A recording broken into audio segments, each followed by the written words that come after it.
श्री गणेशाय नमः। जय श्री कृष्ण। राधे राधे। नमस्कार दोस्तों आप सभी का हमारे YouTube चैनल में स्वागत है। दोस्तों आज इस वीडियो में मैं आपको सुनाने वाली हूँ गुरुवार व्रत कथा।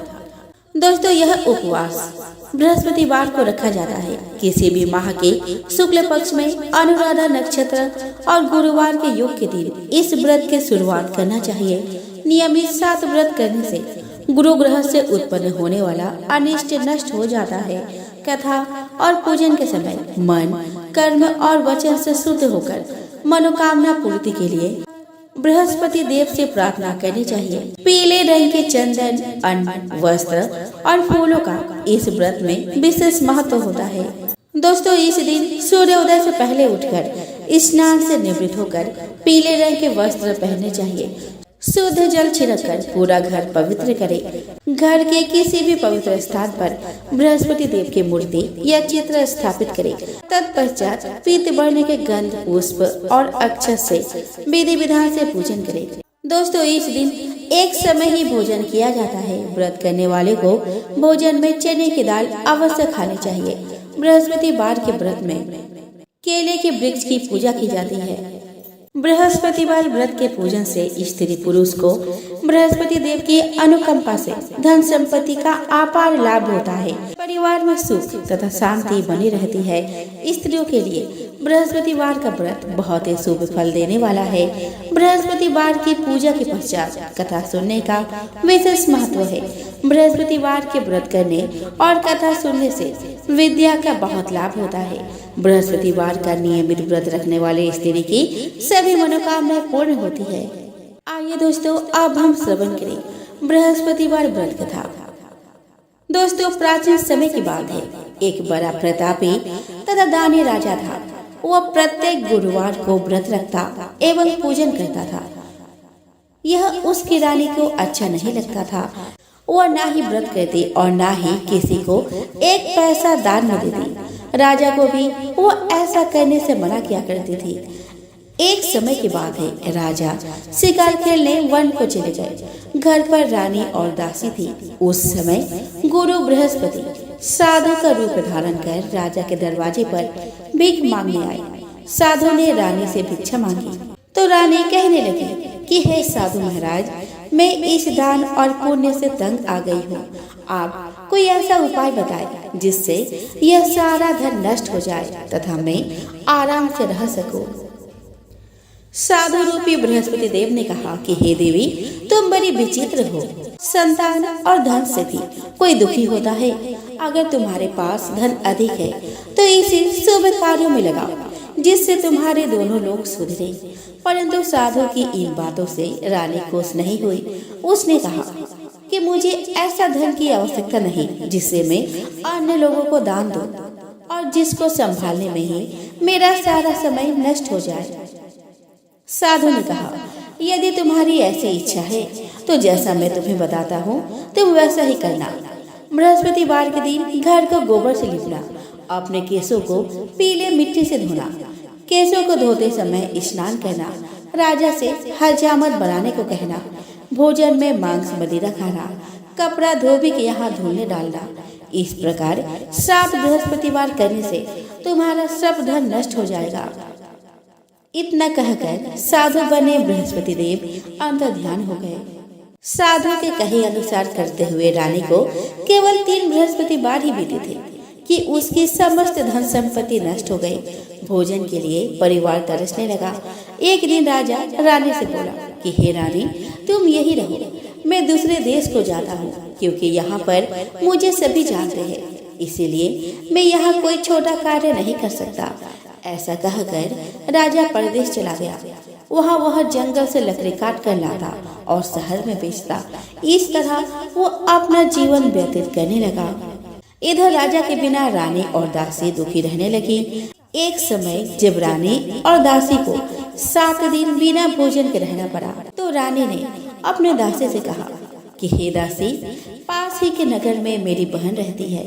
वह बड़ी धनवान है, तो उसके पास जा और कुछ ले आ ताकि थोड़ा बहुत गुजर बसर हो जाए। दासी रानी की बहन के पास गई। उस दिन बृहस्पतिवार था। रानी की बहन उस समय बृहस्पतिवार की कथा सुन रही थी। दासी ने रानी की बहन को अपने रानी का संदेश दिया, लेकिन रानी की बहन ने कोई उत्तर नहीं दिया।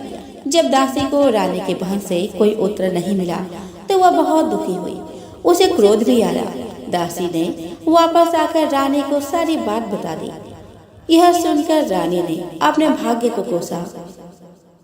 उधर रानी की बहन ने सोचा कि मेरी बहन की दासी आई थी, परंतु मैं उससे नहीं बोली, इससे वह बहुत दुखी हुई होगी। यह सोचकर और पूजा समाप्त कर वह अपने बहन के घर गई और कहने लगी कि हे बहन, मैं बृहस्पतिवार का व्रत कर रही थी। तुम्हारी दासी गई, परंतु जब तक कथा होती है तब न उठते हैं और न ही बोलते हैं, इसीलिए मैं नहीं बोली। कहो दासी क्यों गई थी? रानी बोली कि बहना, हमारे घर अनाज नहीं था। ऐसा कहते कहते रानी की आंखें भर आई। उसने दासियों समेत भूखा रहने की बात भी अपने बहन को बता दी। रानी की बहन बोली कि बहन देखो, बृहस्पति देव भगवान सबकी मनोकामना पूर्ण करते हैं। देखो शायद तुम्हारे घर में अनाज रखा हो। यह सुनकर दासी घर के अंदर गई तो वहाँ उसे एक घड़ा अनाज का भरा मिल गया। उसे बड़ी हैरानी हुई क्योंकि उसने एक एक बर्तन देख लिया था। उसने बाहर आकर रानी को बताया। दासी रानी से कहने लगी कि हे रानी, जब हमको अन्न नहीं मिलता तो हम व्रत ही तो करते हैं, तो क्यों ना इनसे व्रत और कथा की विधि पूछ ली जाए, हम भी व्रत किया करेंगे। दासी के कहने पर रानी ने अपने बहन से बृहस्पतिवार व्रत के बारे में पूछा। उसके बहन ने बताया कि बृहस्पतिवार के व्रत में चने की दाल और मुनक्का से विष्णु भगवान के केले के जल में पूजन करे तथा दीपक जलावे, पीला भोजन करे और कथा सुने। इससे गुरु भगवान बृहस्पति प्रसन्न होते हैं, मनोकामना पूर्ण होती है। व्रत और पूजन की विधि बताकर रानी की बहन अपने घर लौट गई। रानी और दासी दोनों ने निश्चय किया कि बृहस्पति देव भगवान का पूजन जरूर करेंगे। 7 रोज बाद जब बृहस्पतिवार आया तो उन्होंने व्रत रखा। घुड़साल में जाकर चना और गुड़ बीन लाई और उसकी दाल से केले की जड़ तथा विष्णु भगवान का पूजन किया। अब पीला भोजन कहाँ से लाए? दोनों बड़ी दुखी हुई, परंतु उन्होंने व्रत किया था, इसीलिए बृहस्पति देव भगवान प्रसन्न थे। एक साधारण व्यक्ति के रूप में वे 2 थालों में सुंदर पीला भोजन लेकर आए और दासी को देकर बोले कि हे दासी, यह भोजन तुम्हारे लिए और तुम्हारे रानी के लिए है, इसे तुम दोनों ग्रहण करना। दासी भोजन पाकर बहुत प्रसन्न हुई। उसने रानी को सारी बात बताई। उसके बाद से वे प्रत्येक बृहस्पतिवार को गुरु भगवान का व्रत और पूजन करने लगे। बृहस्पति भगवान की कृपा से उनके पास धन हो गया, परंतु रानी फिर पहले की तरह आलस्य करने लगी। तब दासी बोली कि देखो रानी, तुम पहले भी इस प्रकार आलस्य करती थी। तुम्हें धन के रखने में कष्ट होता था, इस कारण सभी धन नष्ट हो गया। अब गुरु भगवान की कृपा से धन मिला है तो फिर तुम्हें आलस्य होता है। बड़ी मुसीबतों के बाद हमने यह धन पाया है, इसीलिए हमें दान पुण्य करना चाहिए। अब तुम भूखे मनुष्य को भोजन कराओ, पियाऊ लगवाओ, ब्राह्मणों को दान दो, कुआं, तालाब, बावड़ी आदि का निर्माण कराओ, मंदिर, पाठशाला बनाकर ज्ञान दान दो, कुंवारी कन्याओं का विवाह कराओ, अर्थात धन को शुभ कार्यों में खर्च करो, जिससे तुम्हारे कुल का यश बढ़े और स्वर्ग प्राप्त हो और फिर पितर प्रसन्न हो। दासी की बात मानकर रानी शुभ कर्म करने लगी। उसका यश फैलने लगा। एक दिन रानी और दासी आपस में विचार करने लगे कि न जाने राजा किस दशा में होंगे। उनकी कोई खोज खबर भी नहीं है। उन्होंने श्रद्धा पूर्वक गुरु भगवान से प्रार्थना की कि राजा जहाँ कहीं भी हो शीघ्र वापस आ जाए। उधर राजा परदेश में बहुत दुखी रहने लगा। वह प्रतिदिन जंगल से लकड़ी बीन कर लाता और उसे शहर में बेचकर अपने दुखी जीवन को बड़ी कठिनता से व्यतीत करता। एक दिन दुखी हो अपने पुरानी बातों को याद करके वह रोने लगा और उदास हो गया। उसी समय राजा के पास बृहस्पति देव साधु के वेश में आकर बोले कि है लक्कड़हारी, तुम इस सुनसान जंगल में किस चिंता में बैठी हो, मुझे बतलाओ। यह सुनकर राजा के नेत्रों में जल भर आया। साधु की वंदना कर राजा ने अपनी संपूर्ण कहानी सुना दी। महात्मा दयालु होते हैं। वे राजा से बोले कि हे राजा, तुम्हारी पत्नी ने बृहस्पति देव के प्रति अपराध किया था, जिसके कारण तुम्हारी यह दशा हुई। अब तुम किसी प्रकार की चिंता मत करो, भगवान तुम्हें पहले से अधिक धन देंगे। देखो, तुम्हारी पत्नी ने बृहस्पतिवार का व्रत प्रारंभ कर दिया है। अब तुम भी बृहस्पतिवार का व्रत करके चने की दाल व गुड़ जल के लोटे में डालकर केले का पूजन करो। फिर कथा कहो या सुनो, भगवान तुम्हारे सब मनोकामनाएं पूर्ण करेंगे। साधु की बात सुनकर राजा बोला कि हे प्रभु, लकड़ी बेचकर तो इतना पैसा नहीं बचता जिससे भोजन करने के उपरांत कुछ बचा सकूं। मैंने रात्रि में अपने रानी को व्याकुल देखा है। मेरे पास कोई साधन नहीं जिससे इसका समाचार जान सकूं। फिर मैं बृहस्पति देव की क्या कहानी कहूँ, यह भी मुझको मालूम नहीं है। साधु ने कहा, हे राजा, मन में बृहस्पति भगवान के पूजन व्रत का निश्चय करो। वे स्वयं तुम्हारे लिए कोई राह बना देंगे। बृहस्पतिवार के दिन तुम रोजाना की तरह लकड़ियां लेकर शहर में जाना। तुम्हें रोज से 2 गुना धन प्राप्त होगा, जिससे तुम भली भांति भोजन कर लोगे तथा बृहस्पति देव की पूजा का सामान भी आ जाएगा। जो तुमने बृहस्पतिवार की कहानी के बारे में पूछा है वह इस प्रकार है। प्राचीन समय में एक बहुत ही निर्धन ब्राह्मण था। उसके कोई संतान नहीं थी। वह नित्य पूजा पाठ करता। उसकी स्त्री न स्नान करती और न किसी देवता का पूजन करती। इस कारण ब्राह्मण देवता बहुत दुखी रहते थे। भगवान की कृपा से ब्राह्मण के यहाँ एक कन्या उत्पन्न हुई। कन्या बड़ी होने लगी। प्रातः स्नान करके वह भगवान विष्णु का जप करती। बृहस्पतिवार का व्रत भी करने लगी। पूजा पाठ समाप्त कर पाठशाला जाती तो अपने मुट्ठी में जौ भर कर ले जाती और पाठशाला जाने के मार्ग में डालती जाती। लौटते समय वही जौ स्वर्ण के हो जाते और उनको बीनकर घर ले आती। एक दिन वह बालिका सूप में सोने की जौ को फटक कर साफ कर रही थी। तभी उसकी माँ ने देख लिया और कहा कि हे बेटी, सोने की जौ को फटकने के लिए सोने का सूप भी तो होना चाहिए। दूसरे दिन गुरुवार था। कन्या ने व्रत रखा और बृहस्पति देव से सोने का सूप देने की प्रार्थना की। बृहस्पति देव ने उसकी प्रार्थना स्वीकार कर ली। रोजाना की तरह वो कन्या जौ फैलाती हुई पाठशाला चली गई।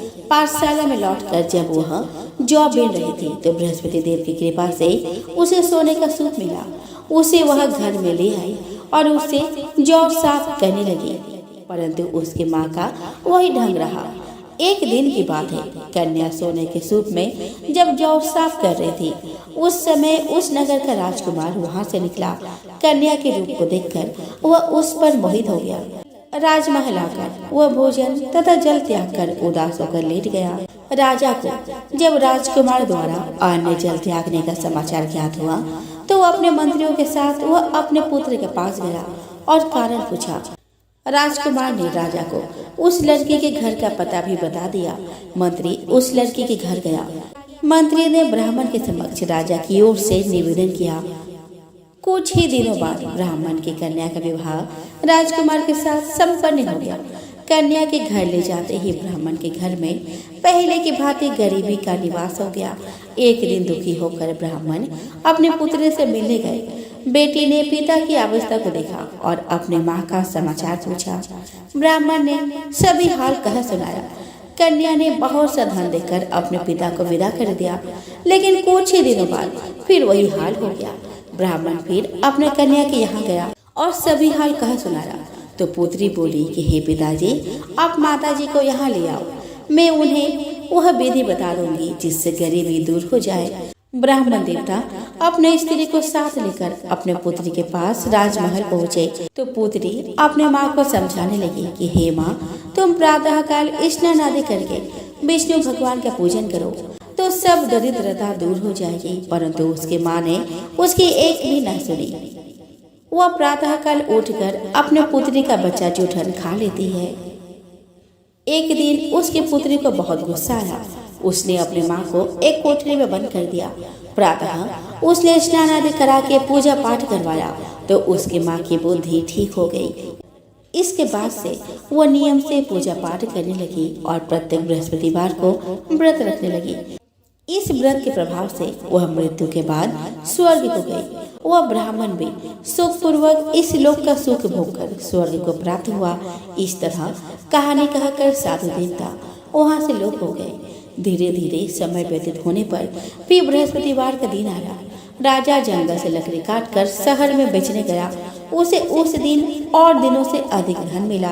राजा ने चना गुड़ आदि लाकर बृहस्पतिवार का व्रत किया। उस दिन से उसके सभी क्लेश दूर हो गए। परंतु जब अगले गुरुवार का दिन आया तो वह बृहस्पतिवार का व्रत करना भूल गया। इस कारण बृहस्पति देव नाराज हो गए। उस दिन उस नगर के राजा ने विशाल यज्ञ का आयोजन किया था। अपने समस्त राज्य में घोषणा करवा दी कि सभी मेरे यहाँ भोजन करने आवे, किसी के घर चूल्हा ना जले। इस आज्ञा को जो ना मानेगा उसको फांसी दे दी जाएगी।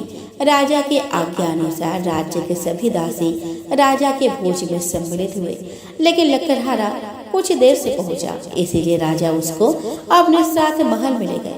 जब राजा लकड़हारे को भोजन करा रहे थे तो रानी की दृष्टि उस खूंटी पर पड़ी जिस पर उसका हार लटका हुआ था। उसे हार खूंटी पर लटका दिखाई नहीं दिया। रानी को निश्चय हो गया कि मेरा हार इस लकड़हारे ने चुरा लिया है। उसी समय सैनिक बुलवाकर उसको जेल में डलवा दिया। लकड़हारा जेल में विचार करने लगा कि ना जाने कौन सा पूर्व जन्म के कर्म से मुझे यह दुख प्राप्त हुआ, और जंगल में मिले साधु को वो याद करने लगा। तत्काल बृहस्पति देव साधु के रूप में प्रकट हो गए और कहने लगे, अरे मूर्ख, तूने बृहस्पति देवता की कथा नहीं की, इसी कारण तुझे दुख प्राप्त हुआ है। अब चिंता मत कर। बृहस्पतिवार के दिन जेल खाने के दरवाजे पर तुझे 4 पैसे परी मिलेंगे। उनसे तू बृहस्पतिवार की पूजा करना तो तेरे सभी कष्ट दूर हो जाएंगे। अगले बृहस्पतिवार उसे जेल के द्वार पर 4 पैसे मिले। राजा ने पूजा का सामान मंगवाकर कथा कही और प्रसाद बांटा। उसी रात्रि में बृहस्पति देव ने उस नगर के राजा को स्वप्न में कहा कि हे राजा, तूने जिसे जेल में बंद किया है उसे कल छोड़ देना, वह निर्दोष है। राजा प्रातः काल उठा और खूंटी पर हाथ टंगा देखकर लकड़हारे को बुलाकर क्षमा मांगी और राजा को सुंदर वस्त्र आभूषण भेंट कर उसे विदा किया। गुरुदेव की आज्ञा के अनुसार राजा अपने नगर को चल दिया। राजा जब नगर के निकट पहुंचा तो उसे बड़ा ही आश्चर्य हुआ। नगर में पहले से अधिक बाग, तालाब, कुएं और बहुत से धर्मशालाएं, मंदिर आदि बने हुए थे। राजा ने पूछा कि यह किसका बाग और धर्मशाला है। तब नगर के सब लोग कहने लगे कि यह सब रानी और दासी द्वारा बनवाया गया है। राजा को आश्चर्य हुआ और गुस्सा भी आया कि उसकी अनुपस्थिति में रानी के पास धन कहां से आया होगा। जब रानी ने यह खबर सुनी कि राजा आ रहे हैं तो उसने अपने दासी से कहा कि हे दासी, देख, राजा हमको कितनी बुरी हालत में छोड़ गए थे, वो हमारी ऐसी हालत देखकर लौट ना जाए, इसीलिए तू दरवाजे पर खड़ी हो जा। रानी की आज्ञा अनुसार दासी दरवाजे पर खड़ी हो गई और जब राजा आए तो उन्हें अपने साथ महल में लिवा लाई। तब राजा ने क्रोध करके अपनी तलवार निकाली और पूछने लगा कि बताओ, यह धन तुम्हें कैसे प्राप्त हुआ है। तब रानी ने सारी कथा कह सुनाई। राजा ने निश्चय किया कि मैं रोजाना दिन में 3 बार कथा कहूँगा तथा रोज व्रत किया करूँगा। अब हर समय राजा के दुपट्टे में चने का दाल बंधी रहती और दिन में 3 बार कथा कहता। एक रोज राजा ने विचार किया कि चलो अपने बहन के यहाँ हो आओ। इस तरह का निश्चय कर राजा घोड़े पर सवार हो अपने बहन के यहाँ चल दिया। मार्ग में उसने देखा कि कुछ आदमी एक मुर्दे को लिए जा रहे हैं। उन्हें रोककर राजा कहने लगा कि अरे भाइयों, मेरी बृहस्पतिवार की कथा सुन लो। वे बोले कि लो, हमारा तो आदमी मर गया है, इसको अपनी कथा की पड़ी है।